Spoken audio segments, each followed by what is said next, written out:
ఓం శ్రీ గురుభ్యో నమః. ఓం శ్రీ మాత్రే నమః. జయ రామకృష్ణ.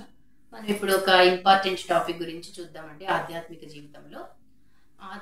జీవితంలో గురువు అవసరం ఉందా అనేది ఎక్కువ మంది అంటూ ఉంటారు. కొంతమంది బాగా చదువుకున్న పిల్లలు అలాంటి వాళ్ళ దగ్గర నేను అబ్జర్వ్ చేసింది ఏంటంటే, భగవంతుడు ఉన్నాడు, లేదు మా గురువు అవసరం లేకుండానే మాకు లోపల నుంచి చాలా విజ్ఞానం వచ్చేస్తుందండి, మేము ధ్యానం చేస్తున్నాము, ఇంక అవసరం లేదేమో గురువు అని చాలా మంది, అంటే ఎవరిని నమ్మాలో తెలియని పరిస్థితి ఉంది కదా కలియుగంలో, కాబట్టి మాకేం అవసరం లేదండి గురువు అని అంటారు. దీనికి ఎగ్జాంపుల్ చెప్పుకుంటే మీకు అర్థమవుతుంది గురువు అవసరమా కాదా అనేది.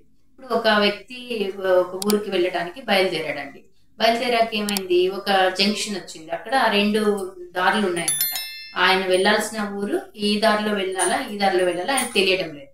అయితే ఏమైంది, అప్పుడు ఒక వ్యక్తి కనిపించారు అక్కడ మార్గ మధ్యంలో. కనిపిస్తే ఆయన అడిగాడు అనమాట, ఈ రెండు దారుల్లో ఏ దారిలో వెళ్ళాలండి, నేను పలానా ఊరికి వెళ్ళాలి అని అడుగుతాడు.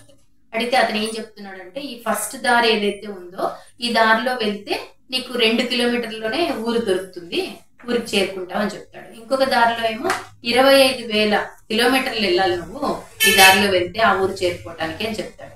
ఎవరైనా ఏ దారి దగ్గర దారి ఎంచుకుంటారు కదా. కాబట్టి సేమ్ ఇలాగే గురువు గనక మన జీవితంలో ఉంటే ఈ 2 కిలోమీటర్ల దారి ఎలా అయితే సుగమంగా వెళ్ళిపోయామో అలా వెళ్ళగలుగుతాం అనమాట. కాబట్టి గురువు లేకపోతే ఏమవుతుంది, గురువు ఎందుకు అవసరము, మరి ఆయన ఆల్రెడీ అన్ని సత్యాలన్నీ తెలుసుకుని ఉంటాడు.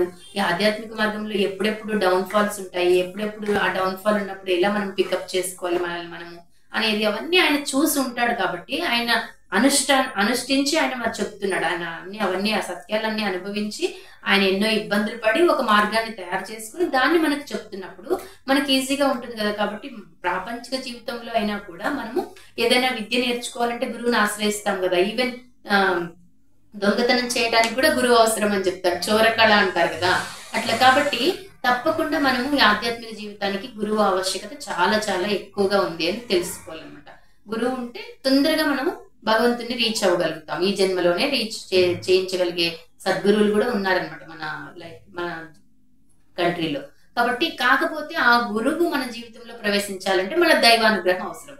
దైవమే గురువు రూపంలో వచ్చి మనల్ని గైడ్ చేస్తారని కూడా చెప్తారన్నమాట. కాబట్టి ఎవరికైనా మనం ఎప్పుడు అనుకుంటాం కదా, శంకరాచార్యులు చెప్పినటువంటి 3 విషయాలు చాలా దుర్లభమైనటువంటివి అని. మానుష జన్మ, మోక్షం కావాలనేటువంటి ఆకాంక్ష, సాధుజన సాంగత్యం.